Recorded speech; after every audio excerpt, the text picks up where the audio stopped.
The world of 1914, a time of modern technology, culture, and fashion. Truly the height of civilization. Let's have a war. Everyone knew a big war was coming. France wanted some stuff back that Germany had taken from it.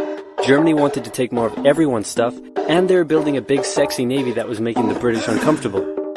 These two empires thought they were really cool, but lots of different people who lived there didn't think it was so cool. And some of them had even been declaring independence with help from Russia.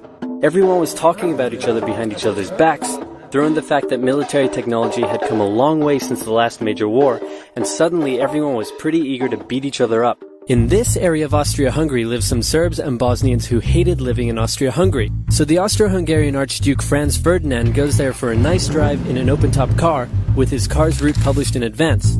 And that went just about as well as you'd expect. Some assassins were waiting for him along the way and threw bombs at his car, but they missed and blew up some officers behind him instead. So the Archduke goes into hiding, leaves Sarajevo, and the whole war never happens. Except no, the Archduke doesn't leave, but instead goes back out in the open-top car to visit the injured officers in hospital. The driver takes a wrong turn and by sheer coincidence gets stuck beside one of the failed assassins, who shoots him. Austria-Hungary is understandably pissed about all this, and they think the Serbian government had something to do with it, which they might have. So they go to their ally Germany and say, "Hey Germany, we're going to declare war on Serbia," and Germany is all for that. So Austria-Hungary send a big list of impossible demands to Serbia, and when Serbia refuses, they declare war. Austria-Hungary and Germany are friends, and Serbia is protected by Russia, who's friends with France, so they'll declare war on each other. Montenegro joins in too. France and Britain also have a kind of alliance, so when France says, "Hey Britain, you got my back?" Britain is like, "Maybe." And then they decide to stay out of it, which is great for Germany because Germany has a plan. They know that Russia is so big and clumsy that it will take them a while to get ready for war. So with this guy in charge, Germany will send all its troops into France at lightning speed while Russia's getting ready, defeat France, then move all the troops to Russia and defeat Russia, and then we all speak German and eat Pfefferpotast every day. Just one problem. France has loads of forts and defenses along its German border, and Germany can't waste any time fighting them, so Germany decides to go around them, through Belgium.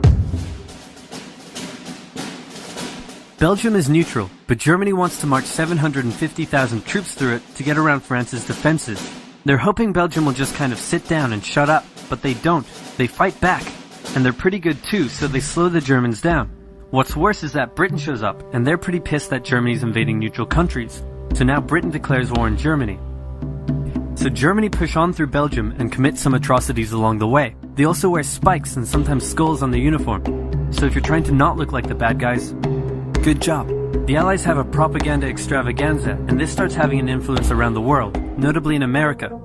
The US President Woodrow Wilson sees himself as a bit of a Jesus figure, and spends most of the war trying to get everyone to just hug it out. But there's also a large population of ethnic Germans living in the United States, and when the war first broke out, they were like, "Yay, Germany!"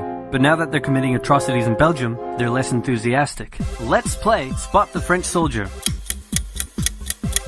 Did you see him? Easy, right? He's wearing a bright blue uniform with red trousers. And do you know who else spotted him easily too? The Germans.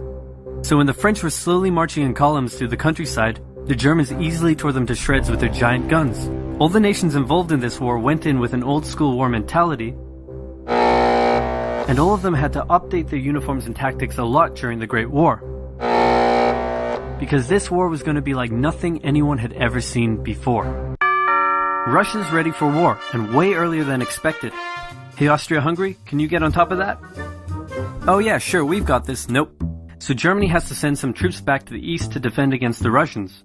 The chief of staff of the Austro-Hungarian army is this guy, and although he is handsome, he turns out not to be the best military strategist. Austria-Hungary constantly ignores Germany's advice, and then comes running back to Germany whenever they get in trouble.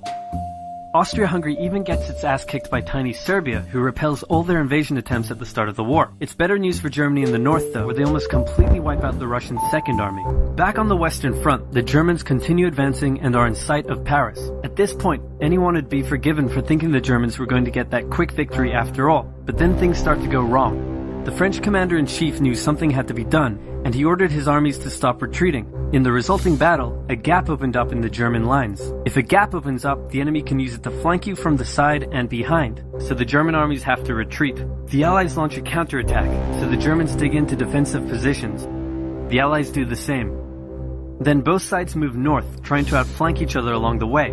When they reach the sea, they're in a stalemate with trench systems running the whole way from the coast to Switzerland, the beginning of trench warfare on the Western Front. Here's how trench warfare works. Two opposing lines of trenches with no man's land in between.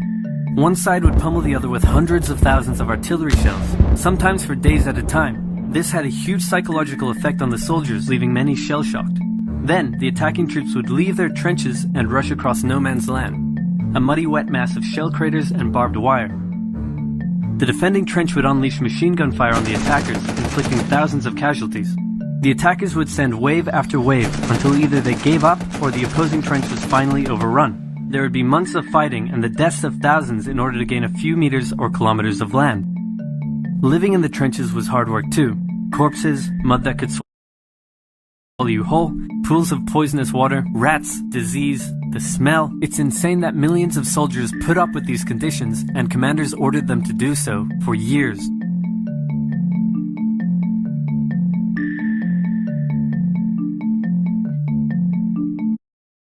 Por fin encontré un médico que se toma el tiempo para escuchar y responder a mis preguntas, por lo que me siento. With both sides stuck in a hard stalemate, they knew this war wasn't going to be about taking territory, but about simply wearing each other down. The Allies had plenty of men to expend from its overseas dominions, and the British also started a naval blockade, so Germany couldn't import stuff, like food. Neither side really wanted a long, grueling war though, so they both thought of ways to break the deadlock on the Western Front. Idea number 1, new frontiers.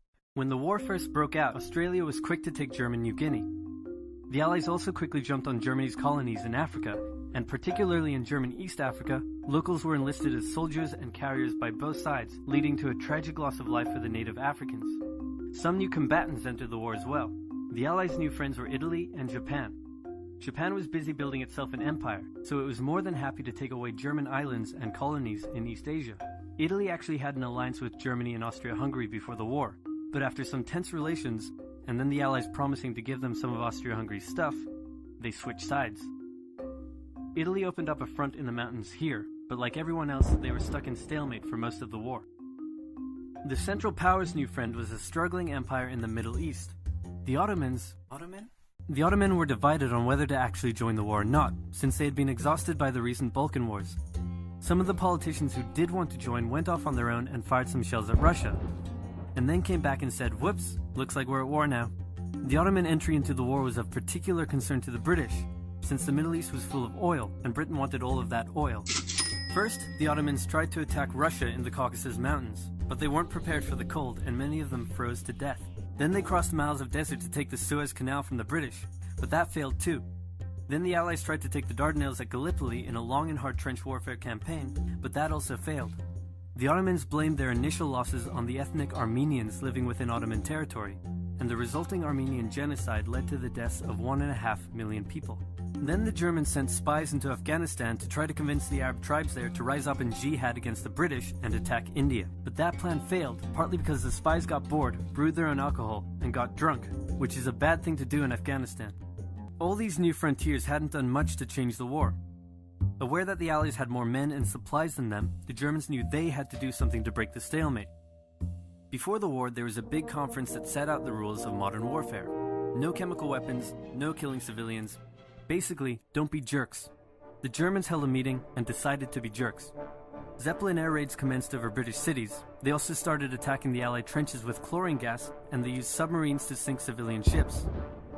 One such civilian ship was the Lusitania, which had 159 Americans on board when it was sunk, further swaying US opinion against the Germans. Not to be completely unfair to the Germans, the Allies also engaged in chemical warfare soon after, and they had been hiding anti-submarine weapons on their civilian ships, which let the Germans justify their attacks. Meanwhile, Austria-Hungary still hadn't dealt with Serbia, so the Central Powers enlisted some help. Bulgaria wished it was bigger and was still bitter about losing the Second Balkan War. The Central Powers promised to make all of Bulgaria's wildest dreams come true if they helped, so they signed on, and together they knocked out Serbia. The Serbian troops retreated through Albania, which was neutral but had some ties to Austria-Hungary. So Austria-Hungary entered Albania in a friendly invasion to chase down the Serbians, many of whom escaped by sea. It's 1916, and a lot is happening. As if they didn't have enough enemies already, Germany added one more to the list. Portugal had been getting a bit chummy with the Allies behind the scenes, and Germany didn't like that one bit. Around the same time, the only sea battle of the war happened. Both sides had a new powerful class of battleships called dreadnoughts, but they were so expensive to build that neither side wanted to risk losing them in a battle, so they kept them in port, except for one time when they had a big fight and a bunch of them got damaged, so they didn't try that again. The UK started conscripting men to the army, so they had plenty of reserves, which is just as well because the Western Front was about to get brutal. The longest and one of the bloodiest battles of the war started when the Germans launched an attack around the French city of Verdun. The French defended it desperately, leading to hundreds of thousands of casualties. Under pressure, the French called on its allies to do something to draw the Germans' attention away, so the British started their own long and brutal fight, the Battle of the Somme, with 60,000 British casualties on just the first day. It was also here that the British first used one crazy brand new piece of sci-fi technology. The Russians had been getting pushed back further and further into their own territory, but in response to the French call for help, they began a huge offensive, and did really well until they ran out of supplies and got stuck.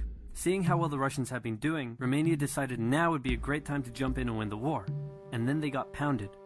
The Greeks were fighting amongst themselves about whether to join the war or not. The king liked the Central Powers, while the Prime Minister wanted to join the Allies. After a brief national schism, during which the country split into two, the king finally abdicated and the country reunited. With Allied help, they began a new offensive. In the Middle East, Russia was pushing into Ottoman territory from the north. The British had also made a landing in Mesopotamia to protect Persia's oil fields, and they had also sent a small army up the Tigris River to try to take Baghdad, but the army got sieged in the town of Kut along the way, and eventually surrendered.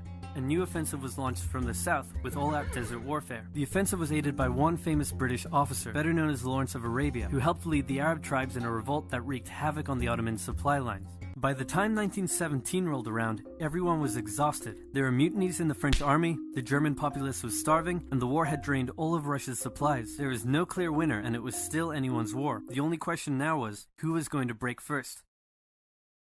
And the answer was Russia. Tired of not eating and mad that a crazy magic homeless guy was calling some of the shots, there was an uprising in Petrograd complete with riots and strikes. The riots turned into a full-scale revolution and a new government overthrew the Tsar. Then a few months later, the Bolsheviks overthrew the new government, and they pulled Russia out of the war.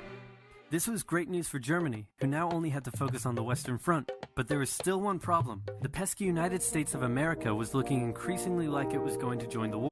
But there was still one problem. The pesky United States of America was looking increasingly like it was going to join the war. America had been selling supplies to the Allies throughout the war and was getting super rich off the back of it, meaning it was in fantastic shape and was dangerous to the Germans.